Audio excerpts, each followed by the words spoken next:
வணக்கம். ஐக்கிய தேசிய கட்சி எதிர்வரும் தேர்தலுக்கு தயாராகி வருகின்ற நிலையில் கட்சியின் முக்கிய நியமனங்கள் நிரப்பப்பட்டுள்ளன. இதன்படி தேசிய தேர்தல் அமைப்பாளராக ஹரின் பெர்னாண்டோவும் தேசிய செயலாளராக ரவி கருணாநாயக்கவும் தேர்தல் பிரதி பொதுச் செயலாளராக ரொனால்ட் பெரேராவும் நியமிக்கப்பட்டுள்ளார். ஏனைய குறிப்பிடத்தக்க நியமனங்களில் பாரூக் கட்சியின் பொருளாளராக நியமிக்கப்பட்டுள்ளார். மிஸ்பா சத்தார் துணைத் தலைவராக நியமிக்கப்பட்டுள்ளதுடன் கிரிஷான் தியோடர் துணை பொதுச் செயலாளராக நியமிக்கப்பட்டுள்ளார். மேலும் பல மூத்த உறுப்பினர்கள் தங்களின் தற்போதைய பொறுப்புகளில் தொடர்வார்கள் என்பதை கட்சியின் செயற்குழு உறுதிப்படுத்தியுள்ளது. இதன்படி பிரதி தலைவர் ருவான் விஜயவர்தன, பொதுச் செயலாளர் பாலித ரங்கே பண்டார, தவிசாளர் வஜிர அபேவர்தன, தேசிய அமைப்பாளர் சாகல ரத்நாயக்க, பிரதி தலைவர் அகில விராஜ் காரியவசம் ஆகியோர் கட்சிக்குள் தற்போதுள்ள பதவிகளை தொடர்வார்கள். ஐக்கிய மக்கள் சக்தியின் தலைவர் சஜித் பிரேமதாசவுக்கும் தேசிய மக்கள் சக்தியின் தலைவர் அனுரகுமார திசாநாயக்கவுக்கும்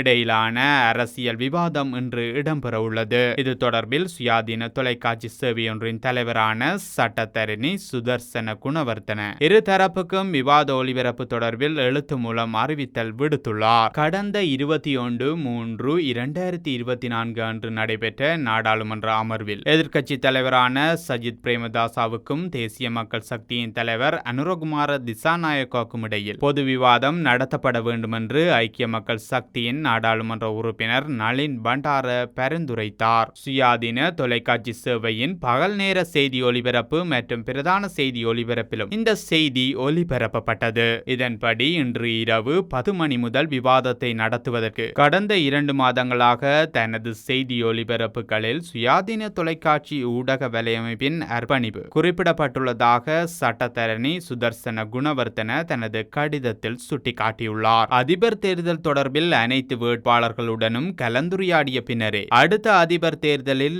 யாருக்கு ஆதரவளிக்க வேண்டும் என்று தமிழ் தேசிய கூட்டணி தீர்மானிக்கும் என நாடாளுமன்ற உறுப்பினர் எம். ஏ. சுமந்திரன் தெரிவித்துள்ளார். குறித்த விடயம் தொடர்பில் ஊடகங்களுக்கு கருத்து தெரிவிக்கும் போதே அவர் மேற்கண்டவாறு குறிப்பிட்டுள்ளார். மேலும் வேட்பாளர்கள் என்ன விடயத்தை எடுத்து வருகிறார்கள் என்பதை நாங்கள் கவனிக்க வேண்டும். பின்னர் நாங்கள் அவர்களுடன் கலந்துரையாடுவோம். இதற்கு பின்னரே எங்களின் இறுதி முடிவு எடுக்கப்படும் என்றும் கூறியுள்ளார். அதிபர் தேர்தலில் தனது தலைவர் சஜித் பிரேமதாசவுக்கு தமிழ் தேசிய கூட்டமைப்பு ஆதரவளிக்கும் என்று ஐக்கிய மக்கள் சக்தி கூறியதாக தெரிவிக்கப்படுவது குறித்த கேள்விக்கு பதிலளித்த சுமந்திரன் அவ்வாறு நினைத்தால் அது ஐக்கிய மக்கள் சக்தியின் கனவாக இருக்கும் என்றும் குறிப்பிட்டுள்ளார். இதேவேளை தேர்தலில் ஒரு தமிழ் வேட்பாளரை களமிறக்குவதை தமிழ் தேசிய கூட்டமைப்பு எதிர்க்கிறது என்றும் சுமந்திரன் குறிப்பிட்டுள்ளார். புலம்பெயர் உறவுகளால் வடக்கு மாகாண மக்களின் பொருளாதார முன்னேற்றத்துக்கு உதவ முடியும் என ஐக்கிய நாடுகளின் இலங்கைக்கான வதிவிட ஒருங்கிணைப்பாளர் மார்க் என்டோ பிரெஞ்ச் தெரிவித்துள்ளார். மேலும் முன்னுரிமை வழங்க வேண்டிய திட்டங்களை அடையாளம் கண்டு அவற்றில் முதலீடுகளை மேற்கொள்ள வேண்டும் எனவும் அவர் கூறியுள்ளார். ஐக்கிய நாடுகளின் இலங்கைக்கான